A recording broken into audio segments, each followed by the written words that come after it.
So, as I'm sitting here sipping on my coffee, I thought I would share with you, is this not the cutest cup? Morning, pumpkin. Anyway, as I'm sitting here sipping on my coffee, I thought I would share with you a few mindset shifts that I think you should have as it relates to managing your time. I know last week we talked about time management in part 1, but you just saw me getting my dog taken care of for the morning, and now I'm having my little quality time for myself. That's part of that personal time that I shared with you last week, but I wanted to share some mindset shifts that you might need to have around your time management that could help you a little bit with setting your time in your calendar and using those blocking mechanisms that I shared with you last week. So let's go ahead and dive into that one with the first one, which is when you're thinking about your time, think about quality over quantity. You don't have to have a lot of stuff on your schedule, but now that we've filled in those different blocks of time, we want to make sure that the time we are spending is quality time and it's not just something to pass the time, or you're just taking on things that aren't going to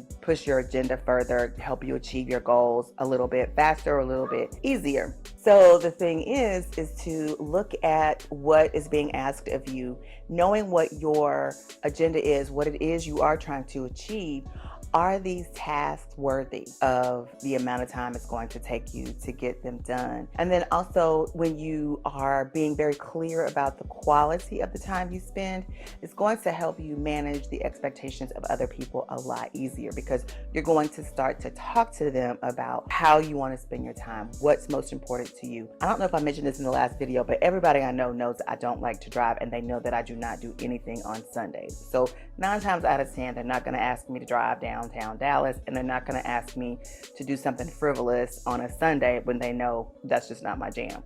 So when you are thinking quality over quantity, you are sort of not only deciding how you want to spend your time and making sure that things are worthy of your time, but you're also managing the expectations of other people who want to take advantage of your time. I am getting my makeup and stuff done. I am already in a full-blown sweat this morning because when I last left you, I was drinking my coffee. I was like taking the dog out, and then I had a little coffee. And then I realized that I was actually taking my daughter with us to church. And so I had to get her dressed and cleaned and showered and everything. And that just sort of put a little bit of a strain on the time I had to do this. So we're going to go ahead and put our makeup on, and we're going to get ready for church. But that is the beauty of having your time management down, and having systems and processes, which I talk about inside Project CEO, a little bit here on the channel as well, but really dive into it in Project CEO. So if you have not learned about that, check down in the description box below. So anyway, let's get this makeup done very quickly. My husband will be in here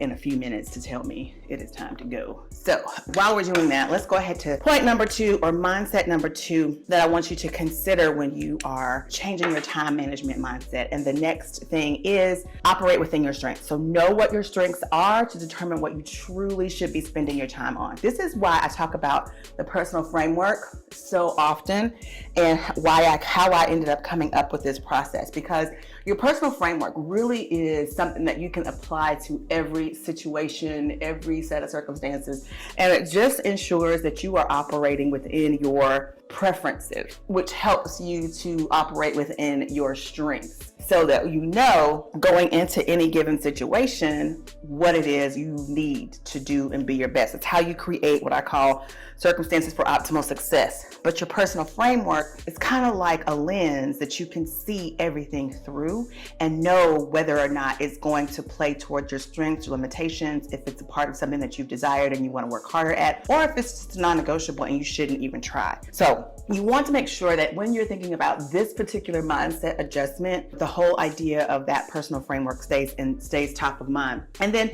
the next is, what would you do with your eyes closed, your hands tied behind your back, out of a deep sleep, and you do it for free? That's what I call your passion. That's the definition I gave, your passion. And when you're operating within your passion, then it also helps you to remember those strengths and to try to operate within those strengths. And that way, when you're spending your time, you're not spinning your wheels doing things that you're not good at, or that you're not passionate about, that you really don't care a lot about. And that takes us back to the first one where we talked about quality over quantity. So you want, with the idea of this particular mindset, just knowing your strengths and trying to operate within them is a big deal. I really think it's a good practice to have, just so that you can determine what you truly want to spend your time doing. Now, let me get this makeup complete. We've got one more that I want you to consider with respect to time management and just having the right mindset around that.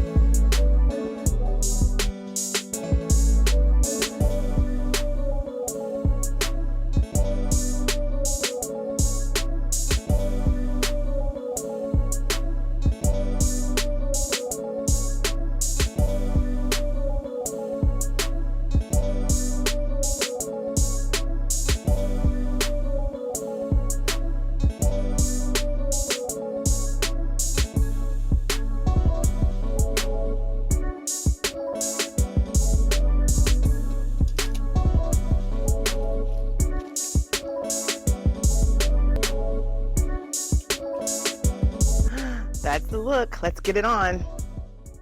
Okay guys, so I am about to head out for church, but before I did, I had to bring the dog out one last time, and I thought I would share with you the final point, and that is to know your triggers. It is so vital for you to know what it is that could derail you and keep you from achieving your goals, especially when it comes to time management. That procrastination thing is a beast, and it catches us all at some point or another. So understand what it is that could derail you and keep you from achieving your goals and getting those things done and being productive. So if you know what those triggers are, it's so much easier for you to avoid them altogether, minimize them when you can, but you also need to know how to bring yourself back to balance, how to get yourself back where you need to be. So what is going to be the thing that pulls you out when the trigger takes hold of you?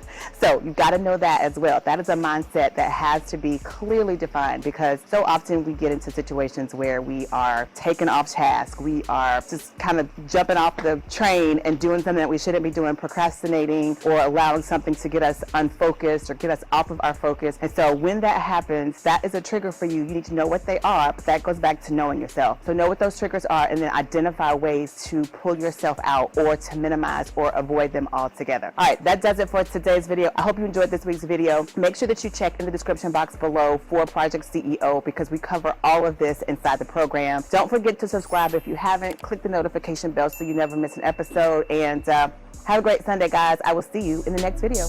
Bye.